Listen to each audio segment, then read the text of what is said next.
Dua orang yang menjadi korban pembacokan di Musola Al-Manar, Desa Kedung Adem, Kecamatan Kedung Adem, Kabupaten Bojonegoro pada Selasa sekitar pukul 4.15 waktu Indonesia Barat masih dalam kondisi kritis dan mendapatkan perawatan intensif di Rumah Sakit Bayangkara Wahyu Tutuko dan RSUD Sosodoro Jatikusumo Bojonegoro.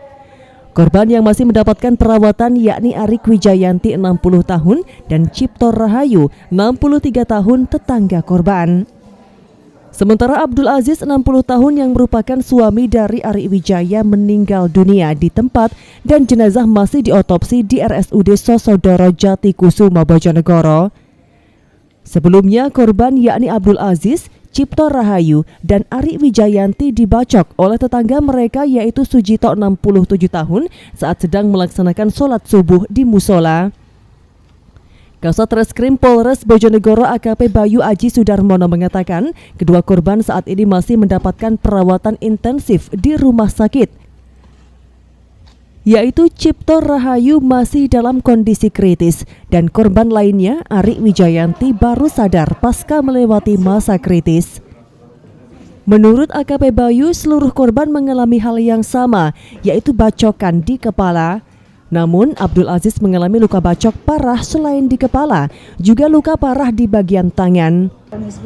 Jadi untuk korban ada 3. Yang pertama inisial AA sudah meninggal dunia. Yang kedua untuk CR saat ini kritis kondisinya, masih dalam penanganan medis.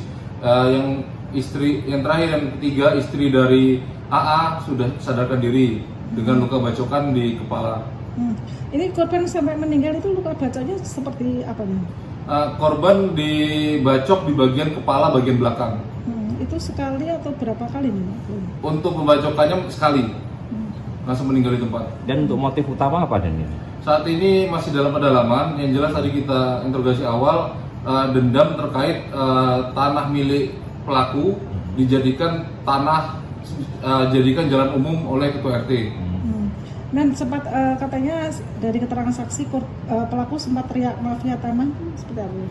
Setelah melakukan keluar dari musola, menurut keterangan saksi pelaku sempat meneriakkan mafia tanah.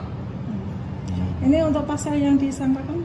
Pasal yang disangkakan adalah 340 pembunuhan berencana dengan ancaman hukuman seumur hidup atau mati atau hukuman paling lama 20 tahun penjara. Motif pelaku melakukan pembunuhan berencana tersebut lantaran didasari perasaan dendam terhadap korban, dikarenakan tanah pribadi milik pelaku dialihkan sebagai jalan oleh korban. Saat ini pelaku ditahan di ruang tahanan Polres Bojonegoro untuk menjalani proses hukum lebih lanjut dan terancam hukuman 20 tahun hingga hukuman mati. Edo Jody Aldian, JTV, Bojonegoro.